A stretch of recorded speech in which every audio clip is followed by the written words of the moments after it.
সন্ধ্যা নেমে এসেছে। বারান্দার গ্রিলে হেলান দিয়ে আমি আনমনা হয়ে বাইরে তাকিয়েছিলাম।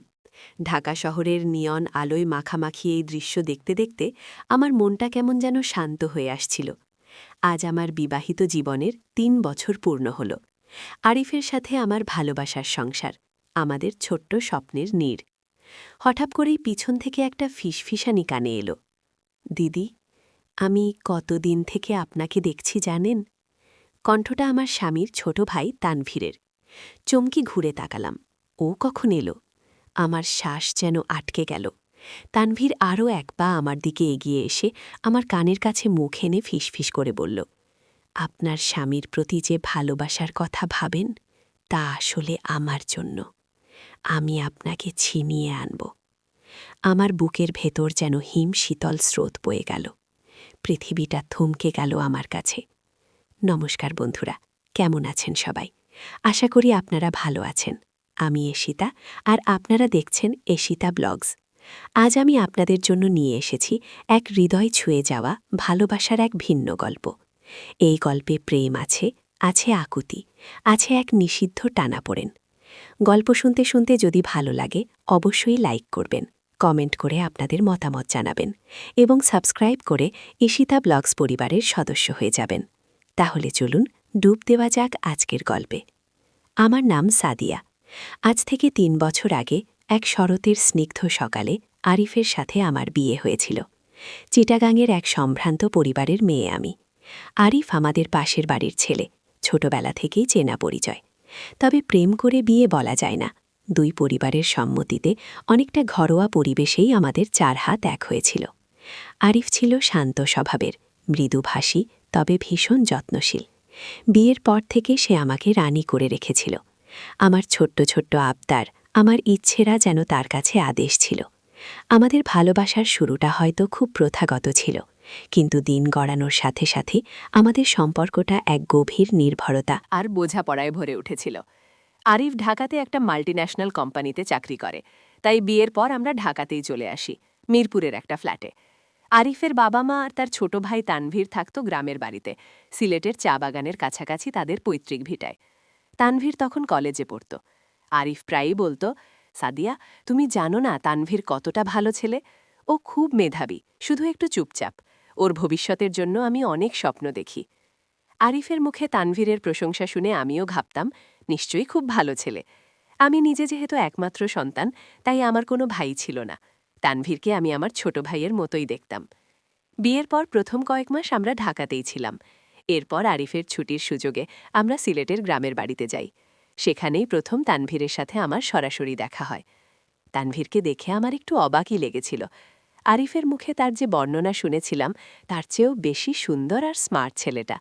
লম্বা, ছিপছিপে গড়ন, উজ্জ্বল শ্যামবর্ণ, আর চোখে এক গভীর মুগ্ধতা। প্রথম দেখাতেই ও আমাকে দিদি বলে প্রণাম করেছিল। আমি ওকে বুকে টেনে নিয়েছিলাম, যেন আমার বহুদিনের প্রতীক্ষিত ছোট ভাই। গ্রামের বাড়িতে আমরা প্রায় ১ মাস ছিলাম। সেই সময়টাতে তানভীর সব সময় আমার আশেপাশে ঘুরঘুর করত। আমার কোনো প্রয়োজন হলে, কিছু আনতে হলে, বাজারের থলে ধরতে হলে সব সময় তানভীর সবার আগে এগিয়ে আসত। শাশুড়িমা মজা করে বলতেন, আহারে, নতুন বৌমার সেবা করার জন্য আমার ছোট ছেলেটা পাগল হয়ে গেছে। আমি হাসতাম, ভাবতাম এমন ছোট ভাই পাওয়া ভাগ্যের ব্যাপার। তানভীর আমার সাথে অনেক কথা বলত, বইপত্র নিয়ে, তার কলেজের পড়াশোনা নিয়ে, সিলেটের প্রাকৃতিক সৌন্দর্য নিয়ে। সে জানত আমি চিটাগাংয়ের মেয়ে, সমুদ্রের ধারে মানুষ হয়েছি, তাই সে আমাকে চা বাগান, ঝর্ণা, লেক সব জায়গায় ঘুরিয়ে দেখিয়েছিল। আমি মুগ্ধ হয়ে দেখতাম, আর ওর মুখে শুনতাম সেখানকার লোককথা। ওর চোখে মুখে এক অদ্ভুত আবেগ দেখতাম যখনও আমার দিকে তাকাত। আমি সেগুলোকে ভাইসুলভ স্নেহ আর নতুন বৌদিকে কাছে পাওয়ার আনন্দ হিসেবেই ধরে নিয়েছিলাম। একবার আমরা যখন লালাখাল ঘুরতে গিয়েছিলাম, নৌকা থেকে নামার সময় আমার পা পিছলে যাচ্ছিল। তানভীর এক মুহূর্তে আমার হাতটা শক্ত করে ধরে ফেলেছিল। ওর হাতের স্পর্শে আমি কেমন যেন এক বিদ্যুৎ চমকের মতো অনুভব করেছিলাম। সে মুহূর্তেই ওর চোখে এক অন্যরকম দৃষ্টি দেখেছিলাম, যেটা কেবল ভাইয়ের চোখে থাকে না। কিন্তু আমি দ্রুত নিজেকে সামলে নিয়েছিলাম। হয়তো আমার ভুল দেখছিলাম, অথবা অতিরিক্ত ভেবে ফেলছিলাম। এরপর থেকে তানভীর আমার দিকে তাকালে, ওর কণ্ঠস্বর শুনলে আমার ভেতরে কেমন যেন একটা অস্বস্তি হতো। বুকটা ছ্যাঁত করে উঠত। আমি ভাবতাম, এটা কি নতুন পরিবেশে মানিয়ে নেওয়ার ফল নাকি আমার মনের ভুল। 1 মাস পর আমরা ঢাকায় ফিরে আসি। তানভীর তখন তার উচ্চশিক্ষার জন্য ঢাকা বিশ্ববিদ্যালয়ে ভর্তি হওয়ার প্রস্তুতি নিচ্ছিল। আরিফ চাইছিল তানভীর যেন ঢাকায় এসে তার সাথে থাকে। আমিও সানন্দে রাজি হয়েছিলাম। ছোট ভাইয়ের মতো ও আমার কাছে থাকবে, এটা ভেবে আমার খুব ভালো লেগেছিল। তানভীর ঢাকায় চলে এলো। সে আমাদের সাথেই থাকত। আরিফ যখন অফিসে যেত, আমি আর তানভীর বাড়িতে থাকতাম। তানভীর পড়াশোনা করত আর আমি আমার সাংসারিক কাজ সামলাতাম। ধীরে ধীরে তানভীরের আচরণে কিছু পরিবর্তন লক্ষ্য করতে শুরু করলাম। সে আগের চেয়েও বেশি আমার কাছাকাছি থাকতে চাইত। আমি রান্নাঘরে কাজ করলে সে এসে পাশে দাঁড়িয়ে গল্প করত। কখনো আমার হাত থেকে সবজি কাটার কাজটা কেড়ে নিয়ে নিজে করত। আমি যখন ছাদে কাপড় শুকাতে যেতাম, সে বই হাতে উঠে আসত। আমার দিকে তাকালে ওর চোখে সেই গভীর দৃষ্টিটা আমি বারবার দেখতাম। আমার ভেতরে এক অব্যাখ্যাত ভয় আর অস্বস্তি চেপে বসত। আমি বারবার নিজেকে বোঝাতাম, না, আমি ভুল ভাবছি, ও আমার ছোট দেবর, ছোট ভাই। একদিন দুপুরে আমি গোসল সেরে চুল শুকাচ্ছিলাম। আরিফ তখন অফিসে। তানভীর তার রুম থেকে বেরিয়ে ড্রয়িং রুমে যাচ্ছিল। আমাকে দেখে সে থমকে দাঁড়াল। ওর চোখ দুটো কেমন যেন চকচক করে উঠল। সে আমার দিকে তাকিয়ে বলল, দিদি, আপনাকে শাড়ি পরলে এত সুন্দর লাগে, মনে হয় কোনো সিনেমার নায়িকা। আমি লজ্জায় লাল হয়ে গেলাম। কোনো মতে বললাম, কি বলছিস এসব? যা, তোর পড়াশোনা কর। সে একটা দীর্ঘশ্বাস ফেলে নিজের রুমে চলে গেল। আমি ওর এই আচরণে ভেতরে ভেতরে আরও বেশি অস্থির হয়ে উঠলাম। এমন কথা তো কোনো দেবর তার বৌদিকে বলে না। আরিফ যেহেতু অফিসে থাকত, আমরা দুজনেই বাড়িতে বেশি সময় কাটাতাম। সে হয়তো বুঝতে পারছিল না আমার মনের ভেতরের এই ঝড়। আমি ভাবছিলাম, তানভীরকে কি আমি কিছু বলবো, নাকি ওর ভুল শুধরে দেব? কিন্তু কিভাবে, কি বলবো? এমন একটা স্পর্শকাতর বিষয় নিয়ে কথা বলতে আমার ভয় লাগত। যদি আরিফ জানতে পারে, যদি পরিবারে অশান্তি হয়। আমার সংসার ভাঙার ভয়, আরিফকে হারানোর ভয় আমাকে কুড়ে কুড়ে খাচ্ছিল। তানভীর দিন দিন আরও বেশি সাহসী হয়ে উঠছিল। আমার প্রতি তার মুগ্ধতা আর ভালোবাসা যেন প্রকাশ্য হয়ে উঠছিল। সে আমার জন্য উপহার নিয়ে আসত, কখনো একটা পছন্দের বই, কখনো আমার প্রিয় চিপসের প্যাকেট।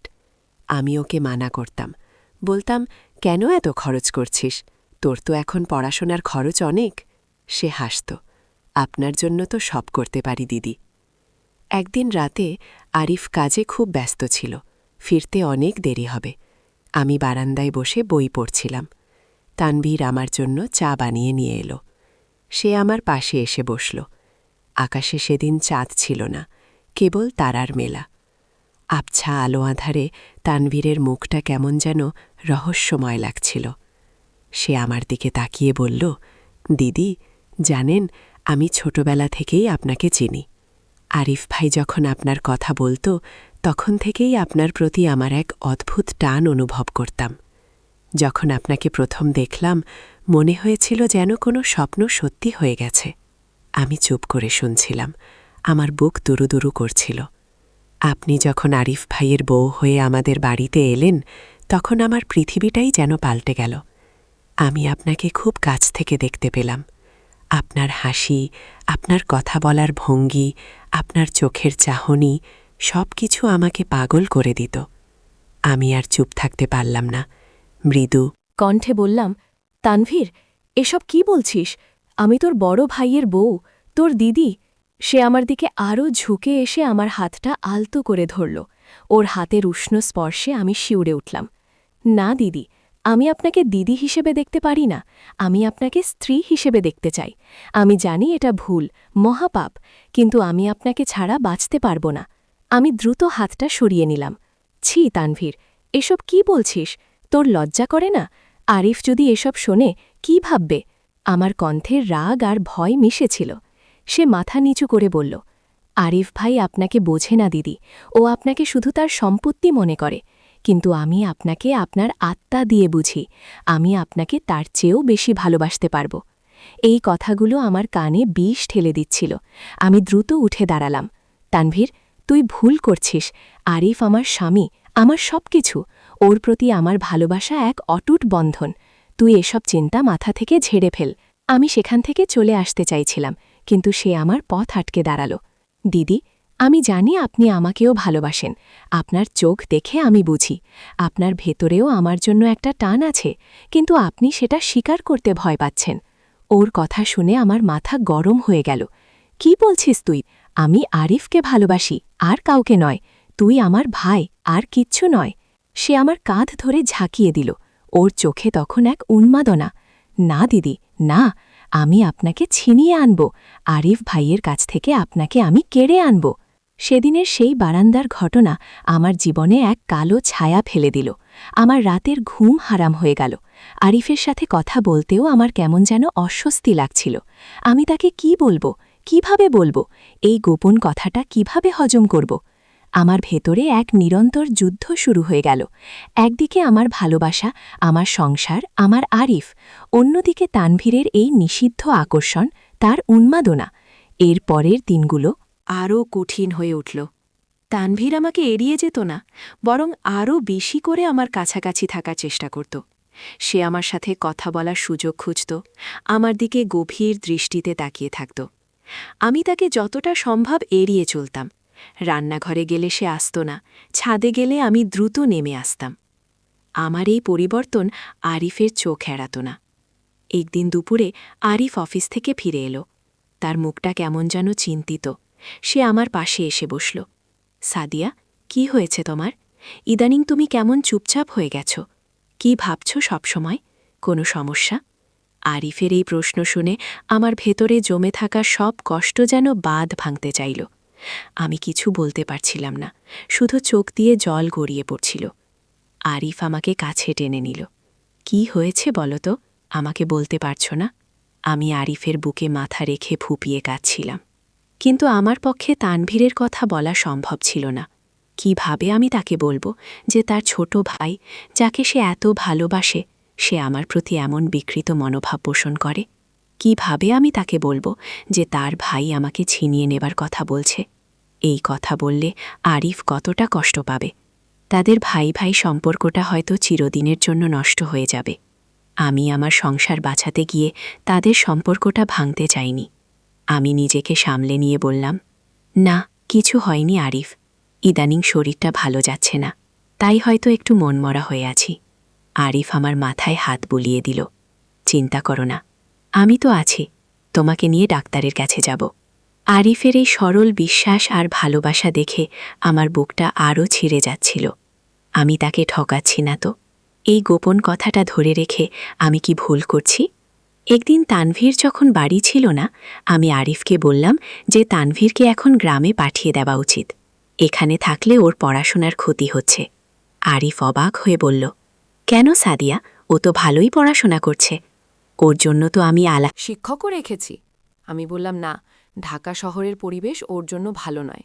গ্রামের শান্ত পরিবেশে ওর মন বসবে। আর তাছাড়া আমরা তো নতুন একটা বেবি প্ল্যান করছি, তাই না? তখন তো ওর জন্য অসুবিধে হবে। আমি মিথ্যা অজুহাত দিচ্ছিলাম, কিন্তু আমার উদ্দেশ্য ছিল তানভীরকে দূরে পাঠানো। আরিফ কিছুক্ষণ চুপ করে রইল, তারপর বলল, ঠিক আছে, আমি বাবা মায়ের সাথে কথা বলবো। যদি ওরা রাজি হয় তাহলে তানভীরকে সিলেটের কলেজে ভর্তি করিয়ে দেব।